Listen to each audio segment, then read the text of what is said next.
ಪರಿಷತ್ ಸದಸ್ಯ ಸೂರಜ್ ರೇವಣ್ಣ ಅವರ ವಿರುದ್ಧವಾಗಿರುವ ಆರೋಪಕ್ಕೆ ಸಂಬಂಧಪಟ್ಟಂತೆ ಮತ್ತೊಂದಷ್ಟು ಅಂಶಗಳನ್ನು ಗಮನಿಸ್ತಾ ಬರೋಣ. ಮೊದಲನೇದಾಗಿ ಸೂರಜ್ ರೇವಣ್ಣ ಅವರ ವಿರುದ್ಧ ಕೇಳೋಕೆ ಸಿಕ್ಕಿರೋದು ಸಲಿಂಗ ಲೈಂಗಿಕ ದೌರ್ಜನ್ಯವನ್ನ ನಡೆಸಿದ್ದಾರೆ ಅನ್ನೋ ಆರೋಪ. ನಾನಾಗಲೇ ಹೇಳ್ತಾ ಇದ್ದ ಹಾಗೆ ಸಲಿಂಗ ಲೈಂಗಿಕ ಕ್ರಿಯೆ ಅನ್ನೋದು ಅಪರಾಧವಲ್ಲ. ಎಲ್ಲಿ ತನಕ ಅಂತಂದ್ರೆ ಇಬ್ಬರು ಪಾರ್ಟ್ನರ್ಗಳಿಗೂ ಕೂಡ ಅದರ ಬಗ್ಗೆ ಸಹಮತಿ ಇದ್ದ ಸಂದರ್ಭದಲ್ಲಿ ಮಾತ್ರ.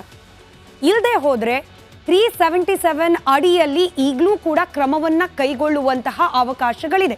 ಹೀಗಾಗಿ ಸೂರಜ್ ರೇವಣ್ಣ ಅವರ ವಿರುದ್ಧವಾಗಿ IPC ಸೆಕ್ಷನ್ 377 ಅಡಿಯಲ್ಲಿ ಅಸಹಜ ಎನಿಸುವಂತಹ ಲೈಂಗಿಕ ದೌರ್ಜನ್ಯವನ್ನ ನಡೆಸಿದ್ದಾರೆ ಅನ್ನೋ ಆರೋಪವನ್ನ ದಾಖಲು ಮಾಡಿಕೊಳ್ಳಲಾಗಿದೆ. ಮಾಜಿ ಸಂಸದ ಪ್ರಜ್ವಲ್ ರೇವಣ್ಣ ಸಹೋದರ ಸೂರಜ್ ರೇವಣ್ಣ ಕೂಡ ಇದೀಗ ಆರೋಪಿ ಸ್ಥಾನದಲ್ಲಿ ನಿಂತಿದ್ದಾರೆ.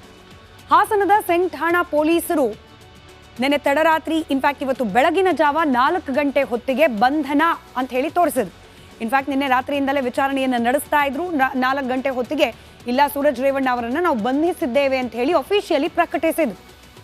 ಸಂತ್ರಸ್ತ ನೀಡಿದ ದೂರನ್ನ ಆಧರಿಸಿ ಸೂರಜ್ರನ್ನ ಬಂಧನ ಮಾಡಲಾಗಿದೆ. ಯಾವ ರೀತಿ ಇದೆ ದೂರು, ಸಂತ್ರಸ್ತ ಹೇಳಿದ್ದೇನು ಅದನ್ನ ಕೂಡ ಮುಂದಿನ ಭಾಗದಲ್ಲಿ ವಿವರಿಸ್ತೇವೆ.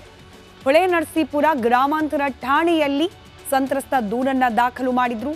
ಆ ದೂರಿನ ಆಧಾರದ ಮೇಲೆ IPC ಸೆಕ್ಷನ್ 377 ಅಂದ್ರೆ ಅಸ್ವಾಭಾವಿಕವಾದ ಲೈಂಗಿಕ ಕ್ರಿಯೆಯನ್ನ ಇನ್ಫ್ಯಾಕ್ಟ್ ದೌರ್ಜನ್ಯವನ್ನ ನಡೆಸಿದ್ದಾರೆ ಅನ್ನೋ ಆರೋಪ. ಸೆಕ್ಷನ್ 342 ಅಡಿಯಲ್ಲಿ ತಪ್ಪು ಉದ್ದೇಶದಿಂದ ಸರಿಯಲ್ಲದ ಕ್ರಮದಲ್ಲಿ ಓರ್ವ ವ್ಯಕ್ತಿಯನ್ನ ಬಂಧಿಸಿ ಇರಿಸಲಾಗಿದೆ ಅನ್ನೋ ಆರೋಪ. ಸೆಕ್ಷನ್ 506 ಅಡಿಯಲ್ಲಿ ಬೆದರಿಕೆಯನ್ನ ಒಡ್ಡಿದ ಆರೋಪ. ಇದೆಲ್ಲವೂ ಕೂಡ ಸದ್ಯಕ್ಕೆ ಸೂರಜ್ ರೇವಣ್ಣ ಅವರ ವಿರುದ್ಧವಾಗಿ ದಾಖಲಾಗಿರುವ ಕೇಸ್ನಲ್ಲಿ ಹಾಕಲಾಗಿರುವ ಸೆಕ್ಷನ್ಸ್. ಹಾಗಾದರೆ ಸೂರಜ್ ರೇವಣ್ಣ ಅವರ ವಿರುದ್ಧವಾಗಿ ಸಂತ್ರಸ್ತ ಮಾಡಿರುವ ಆರೋಪ ಏನು? ಸದ್ಯಕ್ಕೆ ಪರಿಷತ್ ಸದಸ್ಯನಾಗಿರುವ ಸೂರಜ್ ರೇವಣ್ಣ ಅವರ ವಿರುದ್ಧ ಅವರದ್ದೇ ಪಕ್ಷದ ಕಾರ್ಯಕರ್ತ ಸೂರಜ್ ರೇವಣ್ಣ ಅವರನ್ನ ಬಹಳ ಹತ್ತಿರದಿಂದ ಬಲ್ಲಂತಹ ವ್ಯಕ್ತಿ ಇದೀಗ ಕಂಪ್ಲೇಂಟ್ ಅನ್ನ ನೀಡಿದ್ದಾರೆ. ಹಾಗಾಗಿ ಪ್ರಜ್ವಲ್ ರೀತಿ ಸೂರಜ್ರದ್ದೂ ಕೂಡ ಒಂದಷ್ಟು ಹಗರಣ, ಆ ಹಗರಣಕ್ಕೆ ಸಾಕ್ಷಿಯಾಗಬಲ್ಲಂತಹ ವಿಡಿಯೋಗಳು ಇದೆ ಅನ್ನೋ ಮಾಹಿತಿ ಹರಿದಾಡ್ತಾ ಇದೆ. ಅಸಹಜ ಅನ್ನಿಸುವಂತಹ ಲೈಂಗಿಕ ಕ್ರಿಯೆಯನ್ನ ನಡೆಸಿದ್ರ ಸೂರಜ್ ರೇವಣ್ಣ, ಇಂಥದ್ದೇ ಆರೋಪ ಅವರ ವಿರುದ್ಧವಾಗಿ ಅಸಂತ್ರಸ್ತ ನೀಡಿರೋದು. JDS ಕಾರ್ಯಕರ್ತನ ಮೇಲೆ ತಮ್ಮ ಅಧಿಕಾರದ ದುರ್ಬಳಕೆಯನ್ನ ಮಾಡಿ ಲೈಂಗಿಕ ದೌರ್ಜನ್ಯವನ್ನ ನಡೆಸಿದ್ದಾರೆ ಸೂರಜ್ ರೇವಣ್ಣ ಅನ್ನೋ ಆರೋಪ. ಸಹಾಯ ಮಾಡೋದಾಗಿ, ಮುಂದಿನ ದಿನಗಳಲ್ಲಿ ರಾಜಕೀಯವಾಗಿ ಉನ್ನತ ಸ್ಥಾನಮಾನವನ್ನ ಕೊಡೋದಾಗಿ ಆಮಿಷವನ್ನ ಒಡ್ಡಿ ಬಲವಂತವಾಗಿ ಲೈಂಗಿಕ ದೌರ್ಜನ್ಯವನ್ನ ಎಸಗಿದ್ದಾರೆ ಅಂತ ಹೇಳಿ ಆ ಸಂತ್ರಸ್ತ ದೂರನ್ನ ದಾಖಲು ಮಾಡಿದ್ದಾರೆ. ಇದೇ ಜೂನ್ 16. ಈ ದಿನಾಂಕವನ್ನ ಬಹಳ ಸೂಕ್ಷ್ಮವಾಗಿ ಗಮನಿಸಬೇಕು. ಜೂನ್ 16ರಂದು ಲೈಂಗಿಕ ದೌರ್ಜನ್ಯ ಎಸಗಿದ್ದಾರೆ ಅಂತ ಹೇಳಿ ಕಂಪ್ಲೇಂಟ್ನಲ್ಲಿ ದಾಖಲು ಮಾಡಲಾಗಿದೆ. ಯಾಕೆ ಈ ದಿನಾಂಕ ಗಮನಾರ್ಹ ಅಂತಂದ್ರೆ ಆಲ್ರೆಡಿ ಸಹೋದರ ಪ್ರಜ್ವಲ್ ರೇವಣ್ಣ ಜೈಲಿನಲ್ಲಿದ್ದಾರೆ.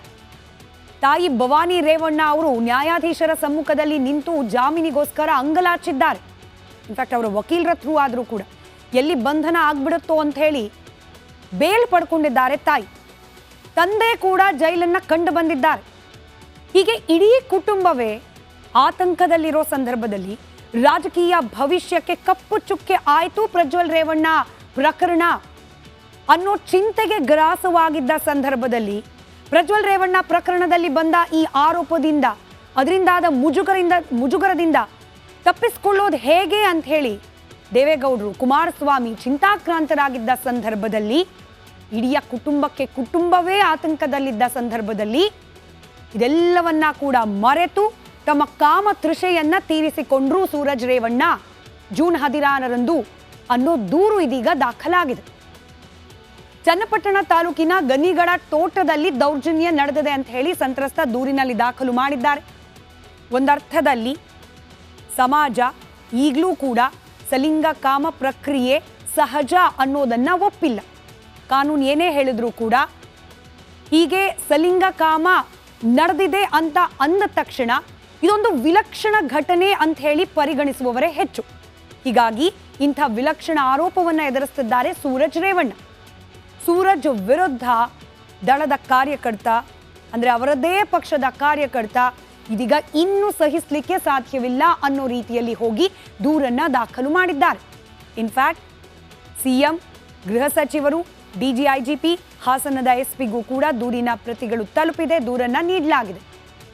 ಅಲ್ಲಿಗೆ ಕಾನೂನಾತ್ಮಕ ಸಂಕಷ್ಟ ಸೂರಜ್ ರೇವಣ್ಣ ಅವರಿಗೂ ಕೂಡ ಇದೀಗ ಪ್ರಾರಂಭವಾಗಿದೆ.